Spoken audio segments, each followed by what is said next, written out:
What's up everybody, Jason from Jason's Exotic Reptiles. This is a long overdue video. I promised you guys this like 6 months ago, but that is an update on the Freedom Breeder CocoBlox.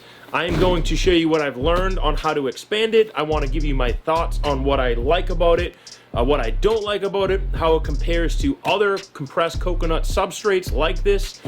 Specific ones I'll mention are Reptichip, Prococo, and I use Gap's Coco System, or Gap's Coco. It's one of those. They contacted me on Instagram, super nice. They sent me a free sample to try out, and I want to just kind of give a recap on what I think about this, what I think about the others, and how it all stacks up. Okay, so everybody wants to know, let's cut to the chase. What do I think of the Freedom Breeder CocoBlox? Overall, I really like it. It's in all of my cages. I won't use anything but it, or at least but this coco substrate, and I love it. It's exactly what I need specifically to keep the humidity up. I'm also going to tell you what I don't like about it, and then I want to expand a brick as I go. So, what I like about it: keeps the humidity up, it's super easy to break apart, it expands, it stores really nicely. I can keep, 5 blocks in a small space, and it's not like I have giant bags of mulch hanging around. I really like this stuff overall. It has very little dust, so I want to go into the shaker table review too. I may do it in this video, maybe I'll do it in the next. We'll see how I feel as I go through. And it just comes packaged like this. Nice, neat packaging. Super easy to do. I am going to expand the block here so you can see what I've learned on how to expand it. And overall, I just like it. It's the biggest thing with the compressed substrates for me is time it takes to expand. And this stuff expands dry, so I can just push it around. And I mean, to me, that's a huge selling point. Is I don't have time. When I need my substrate, I need it now. That's what I liked about beddings like Aspen, is it's all ready to go. I cut the bag open, I drop it in a cage, and it's done. To add more steps to this, now I need to add water. Okay, I can deal with that. But now do I have to wait a half hour to an hour for this stuff to expand? And this does not. This expands basically instantly. It absorbs the water like a sponge, so it rehydrates nicely, and that's kind of, all of that is selling points to me. Now, that's kind of the advantage over things like, well, why not cypress? So my problem with cypress, that was my go-to for a really long time. My big issue that I had with cypress is once it dries out, it takes a lot to rehydrate it. You almost need to soak it in water so that all the wood sits there, saturates and expands. And this stuff, I don't. I can mist these cages, I can spray these cages. Any extra water that falls right through the substrate and sits on the ground absorbs up. When I go to clean it, I just make sure that I over scoop, and I'm not cheap while I clean. So if I have a cage that's 2 foot by 2 foot and there's urates in the corner, I'm going to take that 6-inch bubble all around, and if it looks a little gross, I'm going to take more. How long does this last? That's another question I got a lot of. It lasts quite a while. The answer to that can vary depending on your cage size and your type of snake. That's probably the best answer I can give you. I have, for instance, corn snakes. For some reason, corn snakes make an absolute mess of their cage. They don't just go to the bathroom once a week. They go like every day, all over the place, in every corner of the cage. And for me, it doesn't last as long with a corn snake because they're always going to the bathroom everywhere else. That's no fault of the substrate, that's just more substrate gets dirty. So if I had Aspen, I'd be doing the same thing. Aspen bedding, I'd be going all over the place. What I do like is the species can burrow in this, which is also a selling point. I know I'm jumping all over the place, but bear with me. Anything that pops in my head of what I like, I'm going to say. I'm going to do the same thing for what I don't like about it. So it's good stuff. And then for the bigger snakes, so let's say like a Burmese python or a boa, if you have a big snake in a small cage, the bedding's not going to last as long, which just makes sense. If you have a small snake in a big cage, then the bedding's going to last quite some time. I mean, I've had bedding in the cages for 6-7 months, and it's just a snake that always goes to the bathroom in one corner of the cage. I scoop out that corner, I replace it with a little bit more new substrate, and we're in good shape. We're ready to go again. So overall, I really like the substrate. I think it lasts a long time. It rehydrates readily all the time, and I'd say go for it. Now, how does this compare and how does it stack up against other compressed cocoa substrates? My understanding is Freedom Breeder CocoBlox, Reptichip, Prococo, Gaps, any other kind of Coco Core, Core America, whatever the heck they are, they all come from basically the same place. So all these videos comparing how one is superior to the other, it's total crap. You might have just got an older batch or a newer batch from different places, but my understanding, and others who know more about this, please chime in and correct me if I'm wrong in the comments, but it's just the screen size. So it all comes from the same place. That's why they're all packaged exactly the same. That's why they all have the label that's exactly the same. It is the same manufacturer. What varies is the chip size. So Prococo is what falls through most of the screens. It's going to have the smallest chip size, the most amount of the core fiber in it. I did not personally like it because it was just too fine. It was always getting caught in the snake's mouth. I have very expensive snakes. I care a lot about my steaks and my steaks too. I like steaks. But I care a lot about my snakes, and I don't want to cheap out when it comes to bedding that it gets caught in their mouth and now I have mouth rot or a tooth infection because I didn't catch it that day, and now it's been sitting in the corner of their mouth for 3 or 4 days. They have an infection. Reptichip. I liked it. I liked the cocoa size. It did have some fiber in it. The chips were a little bit smaller, and I'll show you once I expand this. I'll show you the different size chips and what that could kind of compare to the different sizes. But it took a long time to expand. I mean, I was talking to somebody today. They just grabbed some of this, and I said, please let me know what you think. They were almost exclusively Reptichip. They just bought this, and I want to know what they think. Somebody who's used a lot of Reptichip. They said the same kind of thing, is they usually have to wet it down and they just walk away. This stuff, that to me, if I had to wet this down and walk away every time, I wouldn't use it. Because there's times when I can do that. Okay, the day before my cage clean, I'll wet some bales of this stuff down and I'll use it. But when I run out, I want to be able to expand a brick. That happened to me last night. I was cleaning my cages, I ran out, I expanded a brick, spread it around, and now I'm ready to go again in 2 minutes. I don't have a half hour to a day to wait for this stuff to expand. When I tried the brick of Reptichip, I liked the consistency of the substrate. It was very similar to this. The chip sizes were a little bit smaller.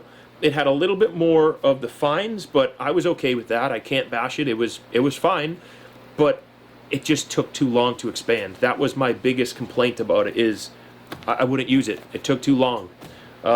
This stuff here, the CocoBlox, it expands instantly. It expands dry, and I think that's because it has larger chips in it.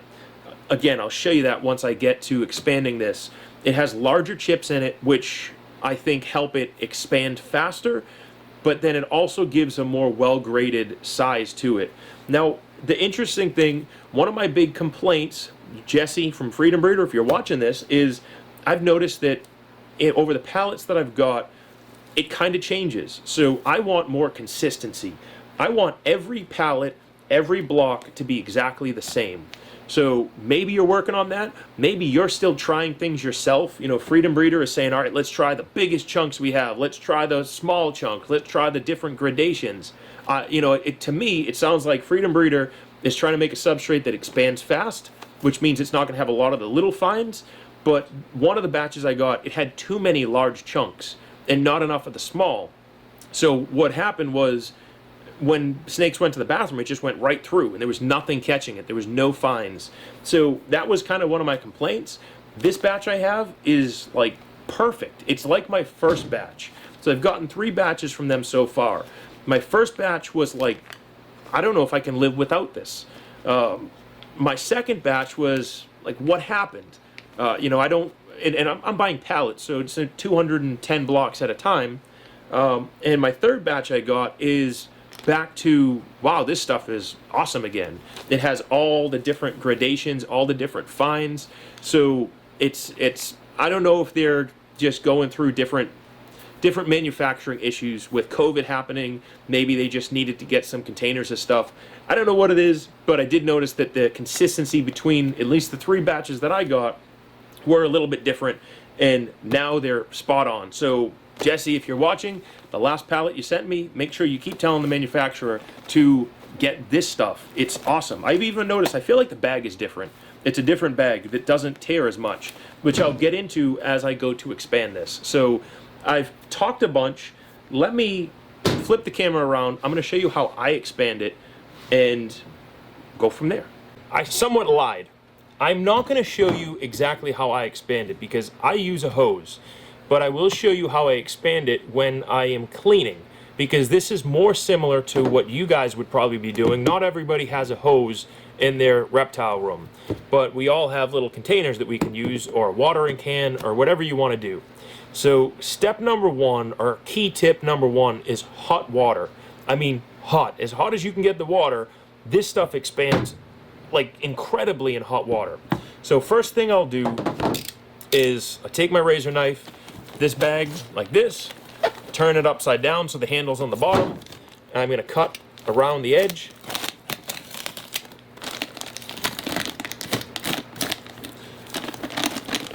Just like that. And then I am going, maybe it'd help if I had a sharper razor knife. Then I am going to pull this piece out. It's not a big deal if you forget this. I've done that quite a few times. I've completely forgot that this was in there. It's paper. It's fine. It just goes apart.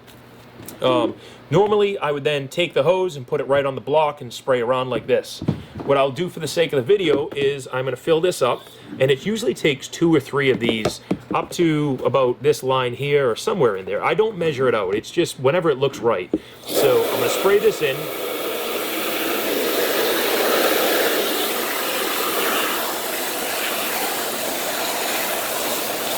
So about there, and then I'm just going to pour it in. And I use this black container because some of the bags, this is why I commented that the bags are nice, is some of the bags have little holes on them. I've noticed these thicker bags have less of a chance of that happening. But you can see in here that it's already swelled up a little bit. I'm going to do this again. I'm going to do it closer to me here, so I don't spray things everywhere. Then we're going to pour it on again. And depending on how moist you guys like the substrate, that's another reason why the expansion time is so key and so important to me. You can kind of see the water. Maybe you can see the water starting to pick it up. There's water on the bottom. But this stuff, if you have something that doesn't like things as humid, you don't need to wet it at all. And maybe I'll expand a brick dry just so you can see. But essentially, this stuff is ready to break open now. It was ready to break open as soon as I got it. I mean, you can see just in the top of the bag how easily this stuff is coming apart. Me, personally, I like it a little bit wetter. So I'm just going to fill up another half of this. And, you know, something like that. And I'm just going to pour it on.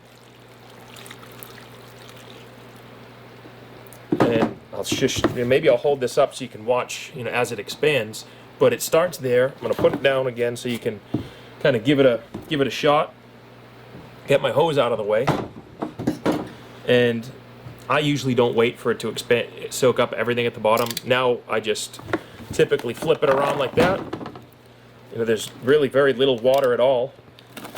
I cut it with the blade, pull the bag open, and I just push down. So that is the selling point to me. That is why I will continue to use the Freedom Breeder CocoBlox over other compressed cocoa substrates. But I want to talk about the chip size now. So let me just get this out of the way. Now that the chip size, you know, we have the chips broken apart. You know, even this is kind of dry. It still crumbles apart. And what I like to do is you don't need to worry about getting every piece saturated. When I use a bin like this, I just mush it around and it just kind of does what I need it to do. So I like to put a little bit more water in it than that, but that's okay. You know, if I want to add more water, now is when I take my hose or your watering can and I can just spray it like this, and I'm good. I'm in good shape. So regarding the substrate itself now, the stuff that I was talking about that Freedom Breeder had that I didn't like, I'm going to pull out some cocoa chips here. It was like everything consisted of chunks that were this size. really large pieces, and I didn't like that. I mean, I liked it because nothing got caught in the snake's mouth, but at the same time, it was just really, either I need to put this much bedding in, 2-3 inches of bedding, 4 inches of bedding, and now my bedding's not going as far, or I needed to deal with that the bedding wasn't going to capture the snakes as they went to the bathroom, which was kind of bumming.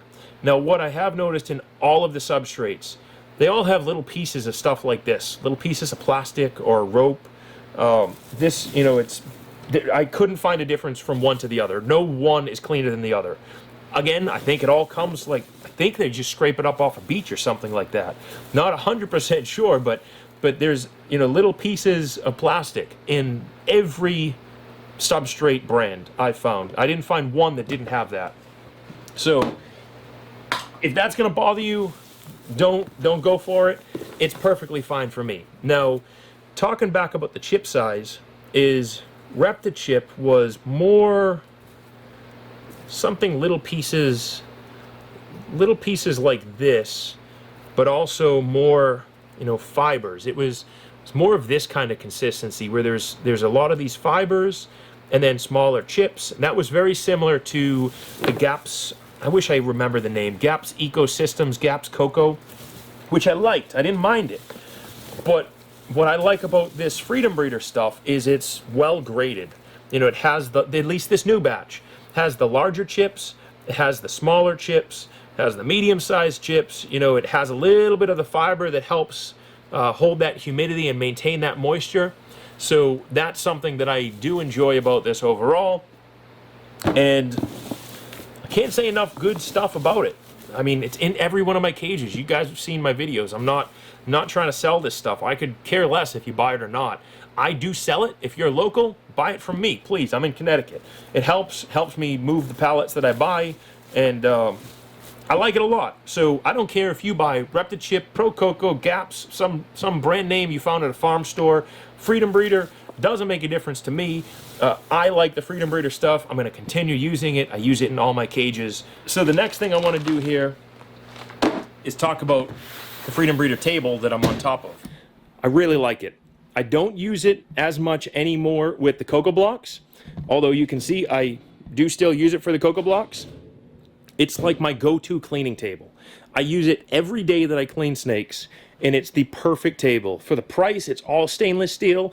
Personally, I can't beat it. This is kind of good. This is almost like what Prococo was. This was like the stuff that falls off of everything else was like, this was my Prococo equivalent. So the original purpose of this table, I'll pull this lid off. The original purpose of this table was so that you can shake and screen out your CocoBlox. Essentially, so you don't get the stuff that like a Prococo substrate would give you. Nothing wrong with Prococo. Not bashing it by any means, but when you are a snake keeper or boa keeper, what I don't like about it, at least personally, is the little particles get stuck in the snake's mouth. So let me pull this open again here. They were getting caught in their mouth. So this is quite a few blocks that I've shaken out. What I would normally do, I mean, you can reuse this in your cages if you want, or you can put it in terrariums for arachnids and different types of bugs. I just usually throw it away. I don't really need it. Or I'll use it for, different snakes that is okay with having, the finer substrate, smaller snakes, maybe babies or corn snakes. So I would take this here and I would dump it in, and you basically just push it all around. This table doesn't shake, you don't shake it. I like the construction of this. What I like about it is that it's nice and smooth. I'm not going to cut my hands on here. There are some sharp edges, over here. It's not like I'm going to cut my hand on it, but there's these little tabs on the side that you could get something caught on. The wheels are fantastic. It's built just as well as the Freedom Breeder racks. It really is. So I can't say enough good about this table. If you're a smaller keeper, don't buy it. You don't need it. You're gonna waste your money on it. If you have more cages like I have, specifically when I get to those ones at the top, I have this lid on here. Put it on. I have my cleaning solution. The wheels, as you can see, it's moving on its own. They're really nice, smooth wheels. I'll pull those bins from the top. I'll put it on the table. It's the perfect height that I can get access to the whole cage. It's actually to the point where I used to just, pull these drawers out and I used to clean within them, that even if it's a cage that's on the bottom, I might still put it on my table. I just really like everything Freedom Breeder has made so far.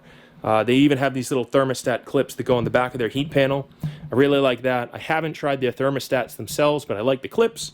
And I mean, that's going to be the video. So let me know what you guys think. If you haven't subscribed, please subscribe. But let me know what you guys think. If you tried this substrate, if you tried others, I'm really curious myself. We'll give one last look at my new room. I get stuff behind me, but we're focused on this side here. And I appreciate everybody watching, subscribing. Hopefully you liked the video. Give me a thumbs up if you did. Subscribe. Until next week, we'll go from there. Thanks, guys.